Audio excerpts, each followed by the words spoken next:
Chapter 18. For a long while she held very still, blinking into the strange light, staring at the scene before her, trying to make sense of it all, out of it all.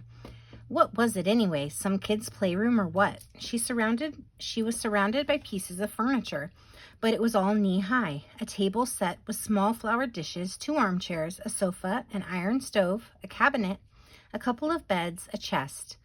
2 old dolls were propped up on chairs at the table. Whose were they? Everything had the air of being suddenly abandoned.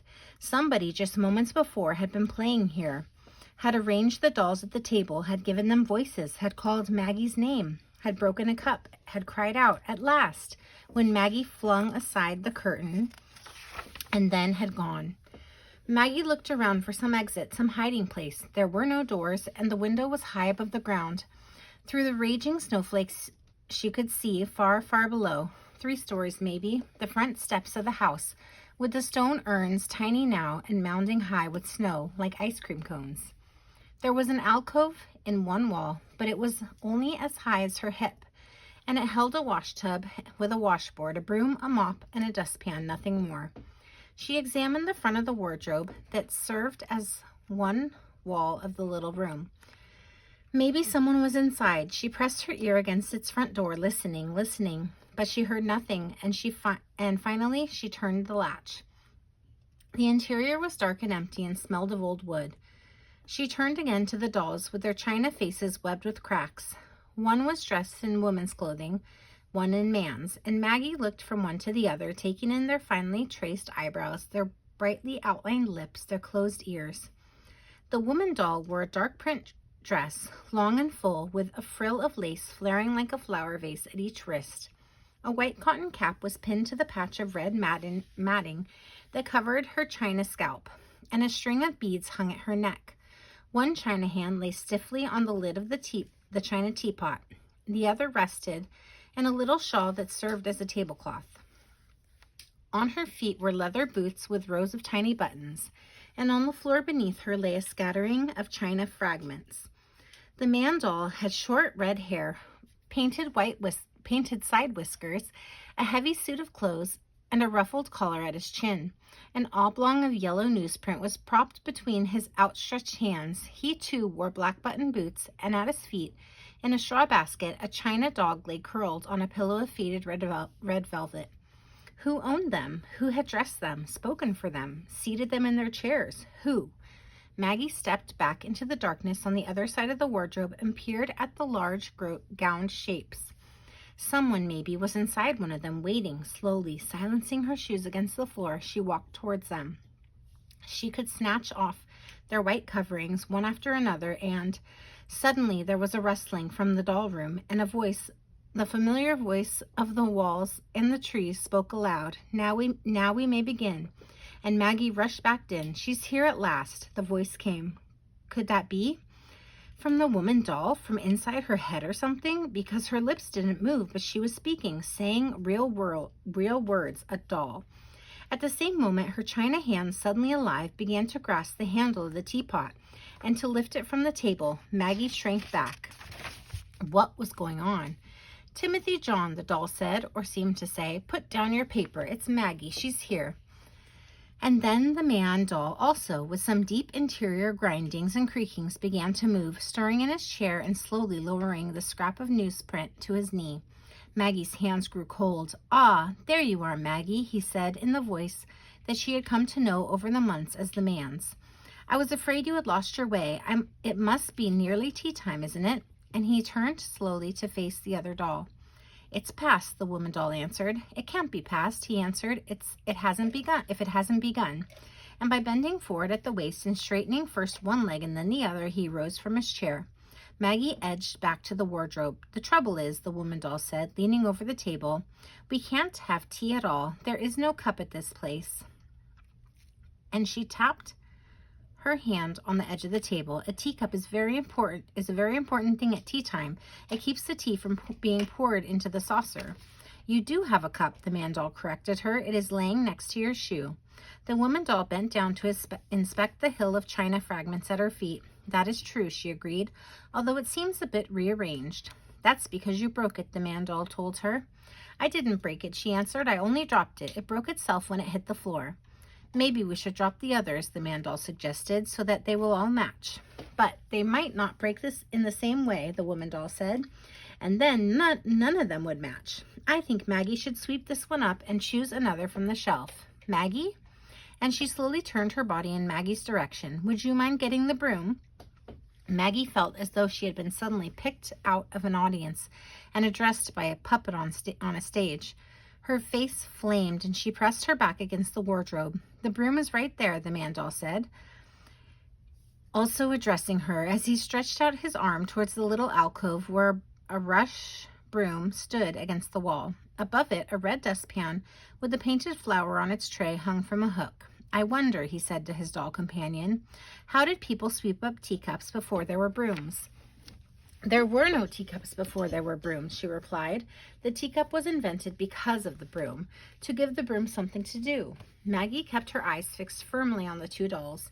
If be, she could run around in a second and fly back to her room. But for now, she waited and watched. The man doll had resumed his seat and was holding out the strip of newsprint in front of his face.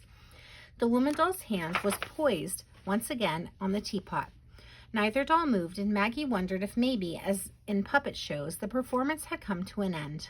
Would a curtain come down? Should she clap? Maybe they needed winding, and she put her hand out an inch, 2 inches. Come, Maggie, the man doll suddenly said, lowering his bit of newspaper. Miss Christabel is waiting. Miss Christabel? That was the other doll's name. Maggie looked again at its webbed china face. Miss Christabel. An apt name, fragile like a crystal bell. Come, the woman doll said, before the water boils away. What water? What was this anyway? Who are you? She wanted to ask. What are you? But the words only lay in her throat, and again she watched as though the two dolls were puppets in a theater. Suddenly she heard a noise, a soft grumbling like a gentle snore issuing from the floor. The man doll lowered his arm. Juniper is hungry for his tea, he said, and slowly bending from the waist, he reached down to the basket at his feet and raised the china dog to his lap. Maggie had seen china animals like that on knick-knack shelves, molded hollow figures with shiny glaze, painted whiskers, and a hole underneath where your finger would fit. The dog on the doll's lap had a black patch across its head and another at the end of its tail. There was a touch of pink inside each ear and a blue dot for each eye. Its front paws held a red ball, chipped like a polished fingernail. Juniper, the man doll said, stroking the dog's back with the edge of his china hand. Soon we'll have our tea, and then we'll all go out to the garden. The garden? Did these dolls visit her garden? Did they somehow manage to slip downstairs without being noticed and go outside? Had they all along been spying on her from some hidden corner as she sat seemingly alone under the birches? If she had looked in just the right place, could she have caught sight of a china hand among the rose bushes or a tiny black boot under a shrub? Maggie will want to see the roses, the man doll said, continuing to address the dog. They are looking especially bright today. The snow was still hurtling past the little window, and there were no roses. The bushes outside had been bare for several weeks and wrapped in burlap shawls. Or was there some other garden where roses still bloomed? But we can't go to the garden, the woman doll said, until we have tea. And we can't have tea until there's a new cup. And we can't have a new cup until the old one is swept away, because I get splinters in my shoe every time I move. The tea table was set for 3. The third place would be for the little dog, Maggie decided. Or was there a third doll? She swept her eye around the little room in search of another china head, a baby head maybe, but there was nothing beside the doll furniture, and she began inspecting it piece by piece. 2 canopied beds, a china cabinet with rows of doll dishes stacked in little pyramids, a sofa with dents in the pillows where 2 small heads had rested, a closed chest with carved handles at either end, a stove like the ones in old-fashioned calendar scenes, black and square with a high shelf holding a row of canisters and a bread box. All in all, it was a room that was just right for the 2 china dolls, or 3. A nice room. The backwoods girls would love it. Choose a cup to match the saucer, Maggie, the man doll said. We can't have you taking your tea out of an odd set. The third setting was for her. She was supposed to join them at the table. The dolls were leaning forward now, turning their faces towards her. They were just a couple of old dolls, she told herself, dumb old dolls, and yet crazily, they were waiting for her to move, to speak, to sweep up a little hill of fragments from the floor, to take tea with them. She turned her eyes away. Outside, the snowflakes were thinning out. A distant crow sailed past, and she listened to its caw, wishing somehow that it would fly to the window and interrupt with some urgent message this strange moment when two dolls waited for her to follow their command. But the crow flew out of view, and the window showed nothing but a square of floating flakes, limp as lettuce shreds. "Well, Maggie," the man doll said. They were expecting her to answer them, to obey them even. A couple of dolls less than 2 feet tall and a knick-knack dog she could hold aloft like a thimble on the tip of her finger. Just a short while ago, she had expected to find 2 nice strangers and a dog welcoming her excitedly to their special place behind the schoolroom door. Before that, over the weeks when she had listened to the voices, she had created visions of a wonderful room with a stove and a kettle and tea things, and a real dog scratching at the door. And all along, the voices had belonged only to a couple of old dolls and a china animal and a jumble of toy furniture. There wasn't even a door. "Maggie," the man doll said, "Miss Christabel's shoe keeps getting bits of teacup in its sole."